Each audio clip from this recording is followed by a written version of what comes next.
बहरहाल आज के हमारे इस पुरनूर महफिल के सदर मोइन मियां साहब, आसिफ फारूकी साहब, राशिद अजीम साहब, मुबारक साहब, हबीब भाई, मेरा सिद्दीकी साहब, कहाँ पीछे चले गए? हाँ आगे आगे, मेरा सिद्दीकी साहब, अब्बास भाई और तमाम कौम के मुफक्किर हज़रात, हसन भाई। ये वक्त का जो मामला है ये तो मुझे भी समझा नहीं सर, मुझे भी फ्रैंकली कहता हूँ, और हर एक का मामला सब यही है, कोई बड़ी बड़ी टेके ना मारी जा सकता। लेकिन जो मालूमात मैंने ली है इसके तहत एक बात समझी है कि वक्फी प्रॉपर्टी जो है ये हमारे पुरखों ने ये प्रॉपर्टी अपने मरते वक्त या अपने मरने से पहले ये कौम के नाम पे की है कि इससे मेरी कौम का भला हो। मस्जिदों के जरिए, तालीम के जरिए, यतीम खानों के जरिए उसको भला हो बोल के वो प्रॉपर्टी वक्फ की गई प्रॉपर्टी है। सबसे पहला सवाल ये उठता है कि ये प्रॉपर्टी हुकूमत के पास कैसी गई?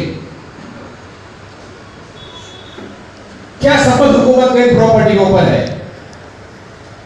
जब मेरे कौम के बुजुर्गों ने मेरी प्रॉपर्टी मेरी कौम के लिए दी गई, ये हुकूमत ने उस पर कब्जा करके क्यों बैठी थी? आज हम कह रहे हैं इतनी प्रॉपर्टी उसने दबा ली, उतनी प्रॉपर्टी से दबा ली। अरे कई हजार एकड़ जमीन गवर्नमेंट ने खुद दबा ली है जहां पर बड़े बड़े ऑफिसर बन के बैठे थे।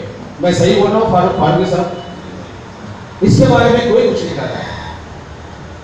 सबसे बड़ी बात ये कि ये प्रॉपर्टी बेची नहीं जा सकती, ये हर एक को पता है।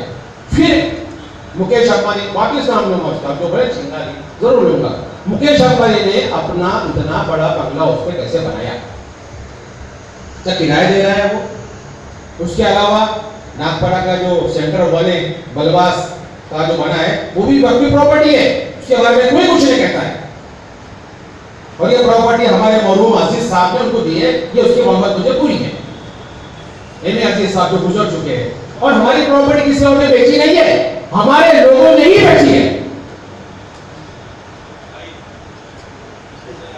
किसी और को क्यों ब्लेम करते हो? कोर्ट में जाना क्यों है? कितने केस कोर्ट में लड़ोगे तुम? हजारों केसेस लड़ोगे और हम ले लेंगे, हम लेंगे। अरे तुम हो कौन लेने वाले? आपका अधिकार क्या है? इसका जवाब को देगा मुझे। आपका लोकल सैलरी क्या है? क्या आप एक प्रॉपर्टी आपके पास मिल के ले सकते हो जो कब्जे में किसके है? इसके बारे में कोई मुझे बताएगा इस वक्त? अभी मैं उठूंगा बोलूंगा नहीं चलो मैं अभी निकलता हूँ, साला प्रॉपर्टी मैं जाके लेके आता हूँ। मुझे प्रॉपर्टी मिलने वाली है, मुझे नहीं मिलेगी ना, तो किधर प्रॉपर्टी लेने को मिला? जिसकी प्रॉपर्टी किसके पास है लेकिन किसको दे रहे हैं? इसके लिए यही करना होगा, एक बड़ी तहरीक बना के ये जो वक्त के मामले हैं ये हुकूमत से निकालकर ये कौम के नाम पे करने होंगे, और कौन इसकी देखरेख करेगी? हुकूमत उसकी देखरेख नहीं करेगी। दूसरी बात ये सही है कि घर को आ गई घर के चिराग से 70% प्रॉपर्टी पे हमारे मुसलमान भाइयों ने कब्जा किया है, जो उसको बेच रहे हैं और आगे बढ़ा के उसको बेचे जा रहे हैं। कोई और नहीं है, 70% मुसलमान भाइयों ने उस पर कब्जा किया है, और देने वाले मुसलमान और रोने वाले भी मुसलमान। ये अजीब तमाशा लगता है। इसके लिए बड़ी मूवमेंट की जरूरत है। और नसीम भाई ने कहा कि हमारी वो हुकूमत तो हमारी थी पहली, अभी गैर हुकूमत है, अब तो उसकी पे काम होने। कौन सी हुकूमत अब भी थी ये तो पहले बताओ भाई, अब हुकूमत ने क्या किया था ये तो पहले बताओ जरा थोड़ा। उन्हीं हुकूमतों में ही सब हुआ है बेमानी। अब्बास साहब आप आधी बात करते हो, पूरी बात क्या करो जरा आप यार। आपने उसकी बात उठाई, आपने मुकेश अंबानी घर की बात उठाई कि वो जगह मांगी गई, सैयद अहमद साहब ने उसको अपोज किया, स्टे लाया और उन्होंने अपनी जान दे दी, उनको इलेक्शन हारना पड़ा, ये करना पड़ा।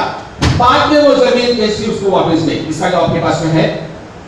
बोलिए जवाब क्या है उसका जवाब? जब स्टे ऑर्डर था तो फिर वो जमीन किसने छुड़ा के मुकेश अंबानी को वापस दी? किसने?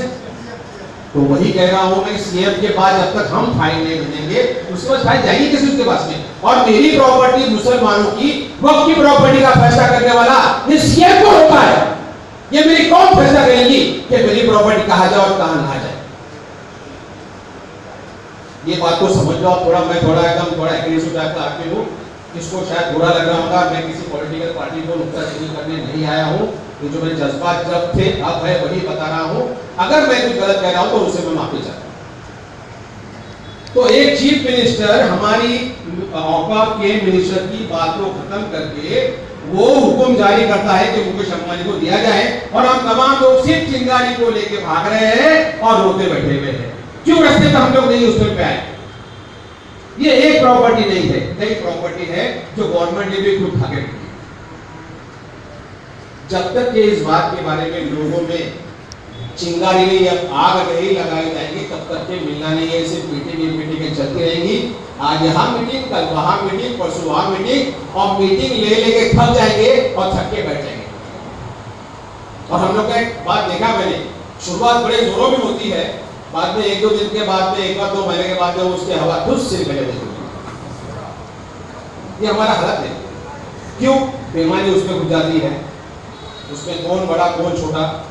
अभी कहा गया कि इस ऑफर पे इसमें जो आना चाहता है आइए। मैं कहता हूं कि आप मुझे फॉलो पे रखिए, एक एडवाइजर बोल के और एक खातिर बोल के मैं काम करने को तैयार हूं। आइए शोएब साहब इधर आइए ना, सुनिए क्या बात है।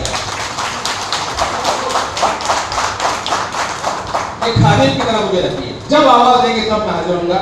शोएब भाई मेरे पुराने दोस्त है, एडवोकेट है, काफी जुड़े हैं मुझसे वो, और हर वक्त उन्होंने जो भी चीजें स्टार्ट की है बहुत ईमानदारी और सच्चाई से की।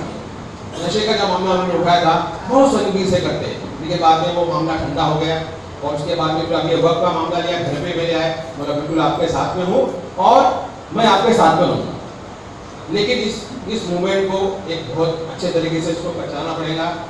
फारूकी साहब कोर्ट में कुछ वाला नहीं है, एक आप कितनी वो समंदर से एक बकेट गिरा कितना पानी साफ करवाना नहीं होगा। इसको बड़े लेवल पर, और इसको बड़े लेवल पर जाने के लिए सियासी बेदारी हमारे में जरूरत है। नहीं, ये सियासी बेदारी हम लोगों में बिल्कुल नहीं है। जितने भी आज तक की प्रॉपर्टी गई है वो वक्फ मिनिस्टरों ने ही दी है, और वक्फ मिनिस्टर मुसलमान ही रहे हैं। अभी क्यों आप उनको बदनाम कर रहे हैं? अभी हुकूमत को क्या उन्होंने किया? उन्होंने अभी क्या किया वो तो बताइए। नसीब में चलेगा स्पीच करके मैं पूछता हूँ कि अभी हुकूमत को आप ब्लेम कर रहे हो, उन्होंने क्या किया ये तो बताइए। ये पूरा का पूरा सत्यानाश जो हमारा होता है वो जब से होता है। सच्चर कमीशन लेके चले, सच्चर कमीशन एक कड़वे हकीकत भी सुन लो, ये कमीशन माया क्यों है? बड़ी जज्बा अंदाज में आने बैठा ट्रिपल लेके वो स्पीच की अपने नसीब भाई ने कि मुसलमान की हालत कहाँ पहुंची है, इसके लिए कमीशन बनाया गया। सच्चाई है बिल्कुल इसके अंदर। मैं नागवाड़ा पुलिस में था, उस वक्त महाराष्ट्र कॉलेज में एक फंक्शन था, कुछ कॉलेज का फंक्शन था, लाइब्रेरी के साथ फंक्शन था। तो गलती से मुझे बुला लिया गया, वहाँ पर मैं चले गया। उस वक्त डॉक्टर रफीक जकरिया उसके चेयरमैन थे, और वो वहाँ पर हाजिर थे उस वक्त माशाल्लाह। उन्होंने भी स्पीच अच्छी की वहाँ पर, और कहा वो तो कांग्रेस ही थे, मैं पार्टी को किसी को ये नहीं कर रहा हूँ, लेकिन खाली बता रहा हूँ कि किस तरह से हमारे जज्बात से खेला जाता है, ये बताने के लिए मैं किस्सा बता रहा हूँ। रफीक जकरिया साहब उठे, स्पीच करना शुरू की, ऐसा वैसा वैसा वैसा बोलते बोलते अपनी सियासत में घुस गया कि सीधा कि इंदिरा गांधी ने मुसलमानों के लिए क्या क्या नहीं किया। आज आप जो बैठे हैं, आप जो खा रहे हैं, आप जो पी रहे हैं, सब मुसलमानों ने ये इंदिरा गांधी के से। इंदिरा गांधी ने कमीशन बनाया, मेरे अध्यक्ष में कुछ कमीशन बनाया था मुसलमान के हालत जानने के लिए। सच्चा कमीशन जैसा था वैसा कमीशन बोले मेरी कमीशन में बनाया गया। बनाने के बाद में जब मैं रिपोर्ट दी तो रिपोर्ट पढ़ने के बाद में मोहतरमा इंदिरा गांधी के आंखों से आंसू निकले। ये हाल है कौम का। और बाद में उन्होंने वो स्पीच खत्म करके और मुद्दे पे चले गए। बाद में उसके बाद में फिर ऊपर प्रोग्राम के बाद हमको चाय पीने को बुलाया गया। जैसे मेरा भी नाम है, आप भी चाय पीने आइए। हम लाइब्रेरी में बैठे थे, तो चाय पीने से पहले मैंने जकरिया साहब से कहा सर एक बात पूछना था मुझे, आपने वो स्पीच का आधा बोला, आधा पूरा नहीं किया। मैं कौन सी स्पीच आधी कौन सी पूरी? तो आपने कहा था ना वो कमीशन बैठा था, कमीशन की रिपोर्ट आई, उस समय हालत बहुत खराब थी, और खराब होने के बाद में इंदिरा गांधी साहिबा रो दी थी। उसके बाद में क्या हुआ साहब, वो कमीशन का रिपोर्ट के ऊपर कुछ इंप्लीमेंटेशन हुआ, कुछ सुझाव दिए गए, कुछ काम हुआ। तो मुझे कहने लगे अरे आपको समझता क्या है, सियासत है, उसको देखा जाता है, सोचा जाता है, जब कोई होता है आप बोलेंगे आज डालो और कल मिल जाएगा बोल के नहीं बोला। आप पुरानी बात बता रहे हैं, तो आपको उसके कमीशन के सरबराह थे, तो उधर कुछ हुआ है क्या? उसके बाद में जो पॉइंट आपने दिए थे वो पॉइंट पे कुछ काम हुआ क्या? तो बोले नहीं, अभी वो गवर्नमेंट है, बात चलती है, वो चलती है, पर ऐसा सब हेडमास्टर के कान में उससे पूछे ये कौन है, बोलते उससे पहले पुलिस वाला है, तो बोले ऐसे लोगों को तुम प्रोग्राम में बुलाते क्यों? ऐसे जो सच्चाई बोलेगा उसको क्यों बुलाते हो?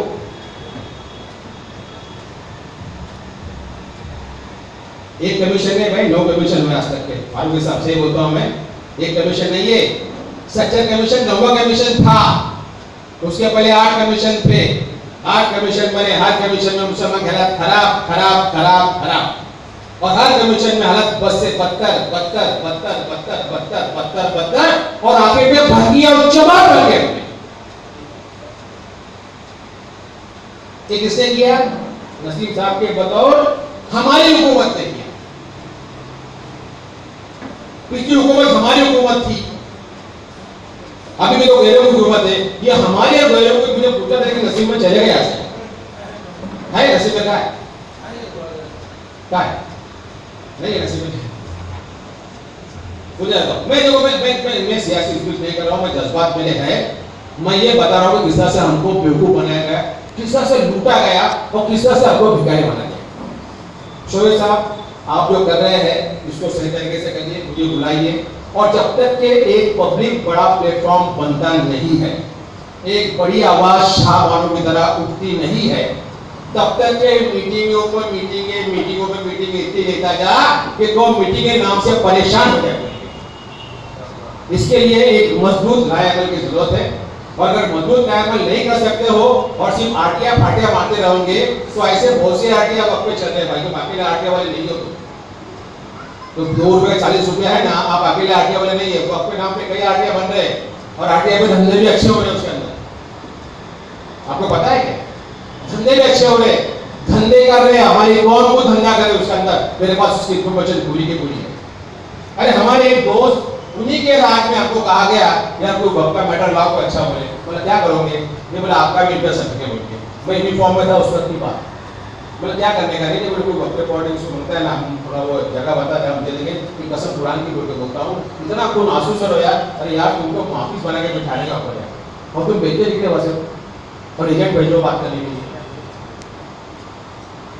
किसके लिए करने का, किसके खिलाफ लड़ना है? लड़ना अपने आप के लोगों के खिलाफ में लड़ना है, हुकूमत के खिलाफ में क्या लड़ोगे आप? पहले तो सबसे पहले आपकी शुरुआत कीजिए कि वक्फ की जमीन जो है, वक्फ का जो मामला है, ये हमारी कौम और हमारे कौम के ईमानदार को अंडरलाइन कीजिए, ईमानदार उलमा ही करेंगे। ये क्यों मिनिस्टर करेगा और वो आईएएस ऑफिसर क्यों करेगा? वो क्यों वहां पर आके वो फैसला करेगा? शर्म की बात है कि बंबई रीजन वाले को 6 बाय 6 फुट का जगह मिलेगा, अबे गाड़ दो उसको वहां पर जाके आप लोग यार। जो वक्त की जमीन इतनी एकड़ पड़ी हुई है, जो अपनी खुद की जमीन को ऑफिस बना सकता नहीं है, हुकूमत से भीख मांगता है कुत्ता, उसको उसी जमीन में दफना दो जो जमीन गवर्नमेंट उसको दी। क्या बात करते हो? खुद के लिए ऑर्डर नहीं कर सकते हो, ये जमीन मेरी है, मैं अब ऑफिस बनाऊंगा। इतनी जमीन है, हिसाब आता है आपने, ये जमीन वहां, वो जमीन वहां, वो जमीन वहां, और कहते हैं कि उसको 6 बाय 6 का रूम दिया गया है, वो वही बैठता है। अरे दफना दो उसको वहां पर, और जिसने ऑर्डर किया उसको भी दफना दो उसका। हमारी जमीन हम भीख मांग रहे हैं, स्कूलों के लिए भीख मांगते, जमीन दीजिए स्कूलों के लिए, अरे मेरी जमीन पड़ी, वो मुझे दो, भीख नहीं चाहिए, मेरे वक्त की जमीन मेरे को दो। आज अगर हम अपनी जमीनों का सही तरीके से इस्तेमाल करते हैं, कुछ गलत नहीं, सिर्फ एजुकेशन के इस्तेमाल करो, उसका मैं तो बताऊं। मदरसे बहुत है, मदरसे चढ़े माशाअल्लाह, वही मियां साहब है, इनके सरपंच में बहुत मदरसे बन सके। आज कौम को जरूरत है तालीम की, और कुछ खर्चा करना नहीं है। अगर आप 1.5 एकड़ जमीन बोलते हैं, अगर वो 1.5 जमीन अगर हाथ में आती है, अगर वो 1.5 एकड़ जमीन पे सही तरीके से कंस्ट्रक्शन हुआ, विद कमर्शियल, आपको एक पैसा खर्चा नहीं है। जितनी वक्त की जमीन है, अगर आप उसको एक कमर्शियल हिस्सा बना दिए, एक एजुकेशन हिस्सा बना दिए, वो आपकी जमीन आपके उस अदारे को चलेगी, उसका पैसा बैंक में लेगा और उसी बैंक के पैसों से आपके पूरे अदारे चलेंगे। किससे भीख मांगने की जरूरत नहीं है, और हमारी कौम तालीम में बहुत आगे निकल जाएगी। आज बच्चों को स्कूल नहीं है, एक माह सुबह एडमिशन लेने के लिए हर गवर्नमेंट स्कूल में जाके भीख मांगती बेचारी, एडमिशन नहीं मिलता उसको, स्कूलें नहीं है, अच्छी तालीम देना चाहती नहीं है, जमीन नहीं है, और हमारे लोग कहते हैं कि हमारे पास स्कूलों के लिए जमीन नहीं है। अरे हमारी जमीन किसकी है फिर अपनी जमीन? अरे ये जमीन हाथ में लेने के लिए इसे छीनना पड़ेगा आपको। आपको ये हुकूमत के हाथ से निकालना पड़ेगा। सबसे पहले उसके ऊपर बैठा है वो मौका, वो गवर्नमेंट, इसको हटाना। मुझे एक बताओ आसिफ साहब, बताइए क्या समझ गवर्नमेंट हमारे प्रॉपर्टी में, बताइए सीधा। ये प्रॉपर्टी मेरे कुर्कों ने मेरे लिए दी है, मेरी कौन के लिए, मेरे गरीबों के लिए। हुकूमत क्यों उसको कंट्रोल करे? हम कंट्रोल करेंगे उसको, हम अपने हाथ में लेंगे उसको, वो नहीं चलता रहेगा मामला पूरा। आज ये मिनिस्टर आया, वो मिनिस्टर आया, इसने खाया उसने खाया, सिर्फ यारी बनती रहेगी। और ये बहुत से ऊपर से लेके टिकट खा के अल्लाह, तुम्हारी हिम्मत कैसी खाने की? खाने खौफे खुदा नहीं उनका। जब तक कि ये सब चीजें हम अपने हाथ में और ईमानदार लोग के हाथ में नहीं लेते तब तक कि ये मीटिंग होती रहेगी, आके जाते रहेंगे, आके निकलते रहेंगे और होना जाना कुछ नहीं। आज यहाँ मीटिंग, कल वहाँ मीटिंग, मामला खत्म हो जाएगा।